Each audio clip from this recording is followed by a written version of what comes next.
हजार सहायक शिक्षक भर्ती मामले को लेकर खबर है। अभ्यर्थी कल करेंगे नई दिल्ली में प्रदर्शन। राष्ट्रीय पिछड़ा वर्ग आयोग कार्यालय पर यह प्रदर्शन होगा। ।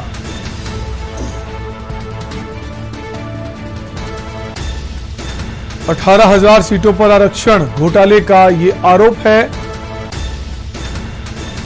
भर्ती में आरक्षण नियमावली का पालन नहीं हुआ है, ऐसा अभ्यर्थियों का आरोप है। लखनऊ हाईकोर्ट मामले का शीघ्र करे निस्तारण। 69,000 सहायक शिक्षक भर्ती के मामले को लेकर आपको खबर बता रहे हैं। अभ्यर्थी कल करेंगे नई दिल्ली में प्रदर्शन।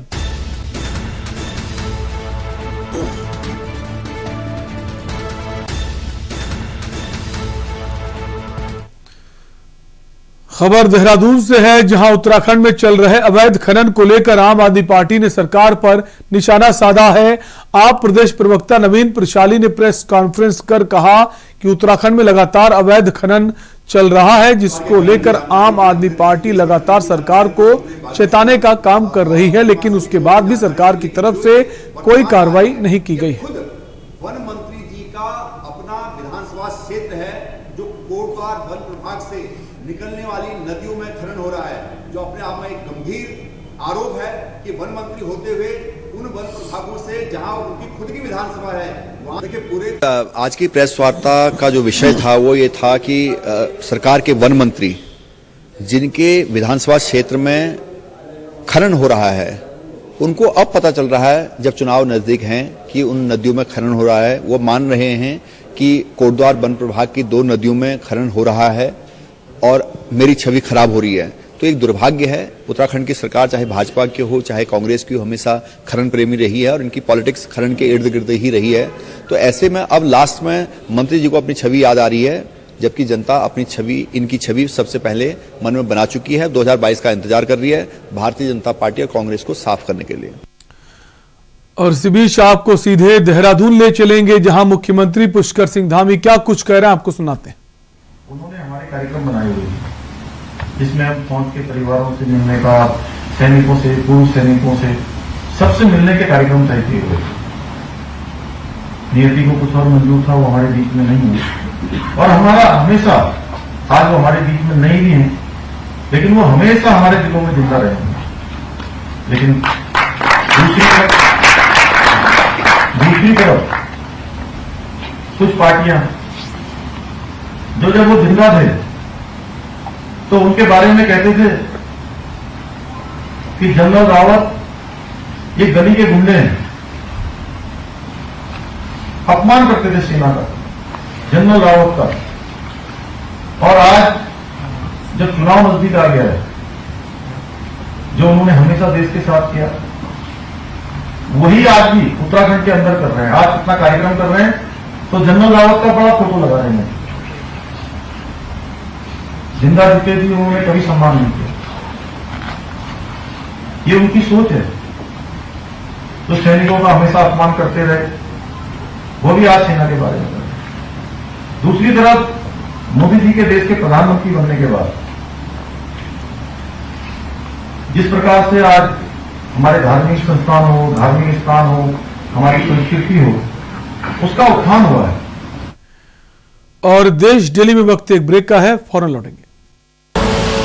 आप देख रहे हैं के न्यूज, खबरों का सारथी। उत्तर प्रदेश सरकार कोविड-19 के संक्रमण से मृतकों के आश्रितों को 50,000 रुपए की अनुग्रह राशि प्रदान कर रही है। अनुग्रह सहायता राशि के लिए आश्रित अपने जिले के कलेक्ट्रेट स्थित कार्यालय में ऑफलाइन या राहत आयुक्त कार्यालय की वेबसाइट rahat.up.nic.in पर ऑनलाइन आवेदन कर सकते हैं। आश्रित कोविड से मृत्यु का प्रमाण, मृत्यु प्रमाण पत्र और बैंक पासबुक की कॉपी के साथ आवेदन कर सकता है। अधिक जानकारी के लिए rahat.up.nic.in पर लॉगिन करें या राज्य स्तरीय राहत कंट्रोल रूम हेल्पलाइन 1070 पर कॉल करें। हर मुश्किल में साथ संवेदनशील सरकार। खुदी को आजमाया है तो ये अंदाज आया है, खुदी को आजमाया है तो ये अंदाज आया है। तुम में भी मैं हूं, शुद्ध प्लस पान मसाला।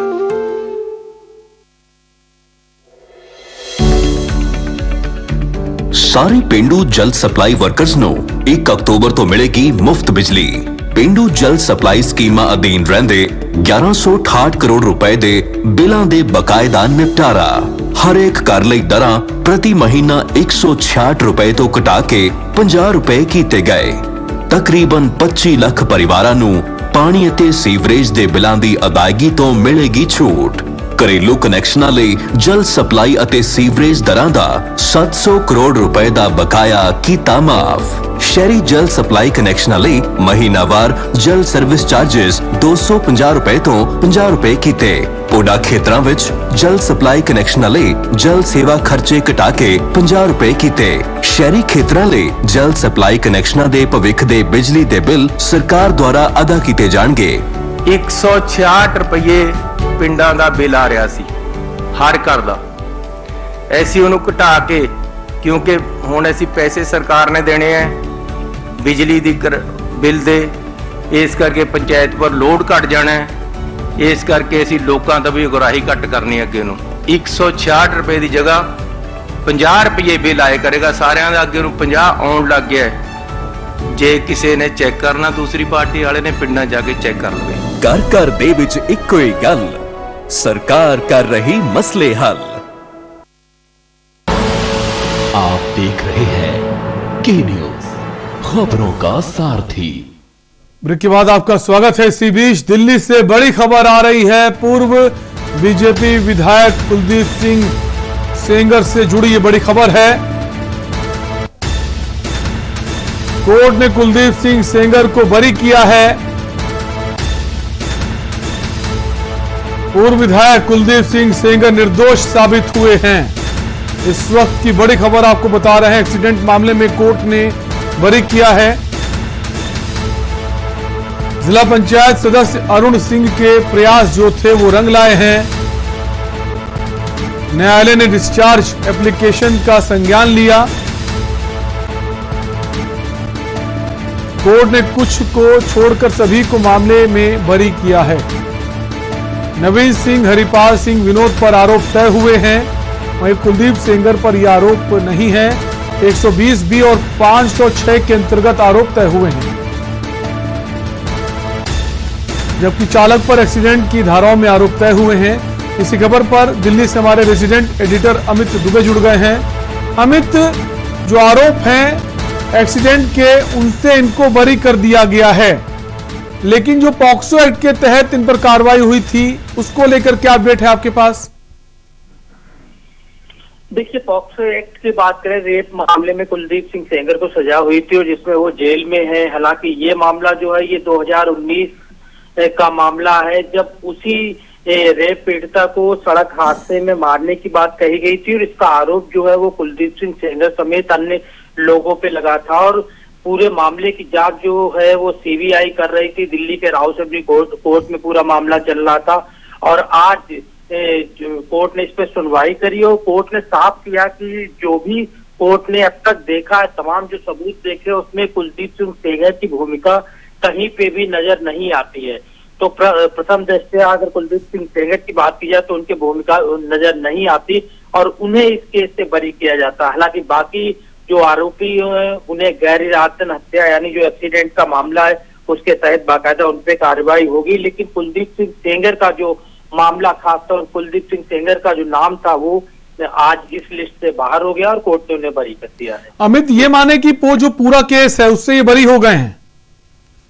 देखिए, फिलहाल ये एक्सीडेंट का मामला अलग था और जो रेप का मामला चल रहा था वो मामला रोहिणी कोर्ट का था।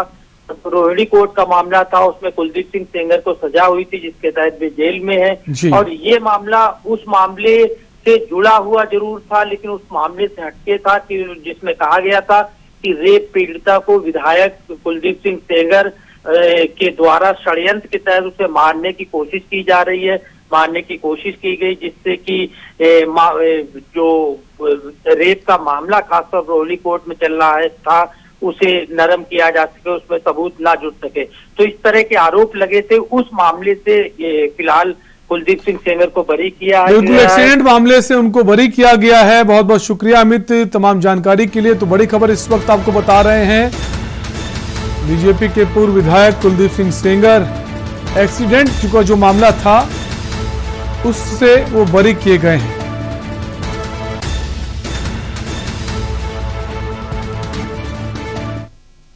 और देश दिल्ली वक्त एक और ब्रेक का है, आप बने रहिए हमारे साथ। आप देख रहे हैं के न्यूज, खबरों का सारथी। शहरों में बढ़ती मेट्रो की रफ्तार, हर शहर को जोड़ता एक्सप्रेसवे का जाल, शिक्षा के क्षेत्र में ऐतिहासिक सुधार, ये है नए भारत के बदलते उत्तर प्रदेश की पहचान। 33 नए मेडिकल कॉलेजों का निर्माण, डीबीटी के माध्यम से खातों में सीधा भुगतान कर मिशन रोजगार के जरिए युवाओं को आत्मनिर्भर और सशक्त बनाया है। प्रदेश की औद्योगिक इकाइयों में बढ़ती विकास की रफ्तार, केंद्र सरकार की 44 योजनाओं में यूपी को शीर्ष स्थान सिर्फ योगी सरकार की मजबूत इच्छा शक्ति से ही संभव हो सका। फर्क साफ है, सोच ईमानदार, काम दमदार। जब पशुओं को मिलेगा प्यार और मिल्को मोर पशु आहार तो दूध बहेगा, मुनाफा बढ़ेगा। मिल्को मोर पशु आहार।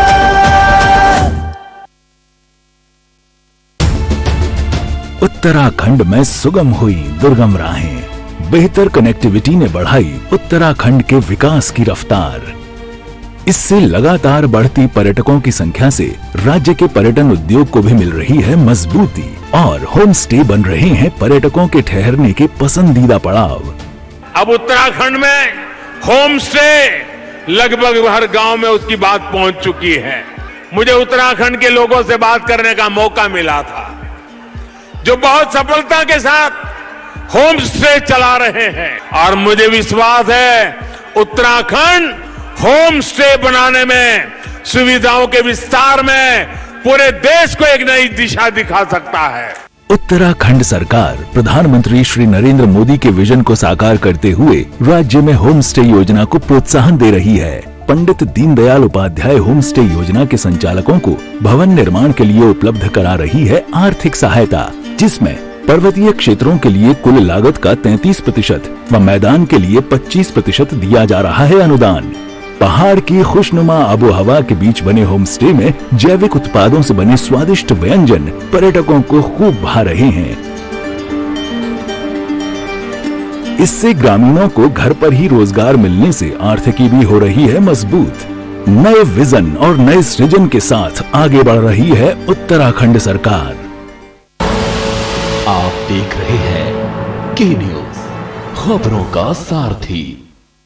ब्रेक के बाद आपका स्वागत है। इसी बीच खबर आ रही है, मोहन भागवत जो संघ प्रमुख हैं, उनकी और मुलायम सिंह यादव की मुलाकात हुई है।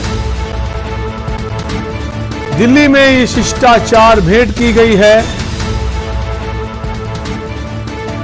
मुलायम सिंह यादव ने की है संघ प्रमुख से शिष्टाचार भेंट। कई अहम मुद्दे पर चर्चा हुई है।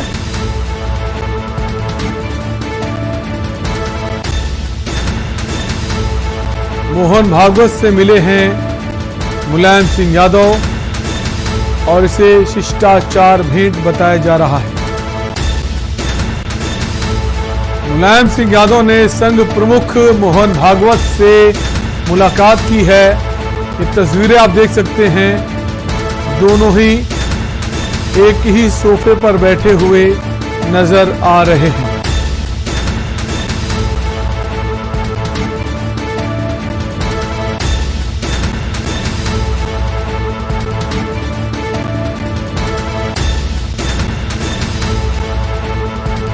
कई अहम मुद्दों पर चर्चा हुई है, जो जानकारी मिल रही है।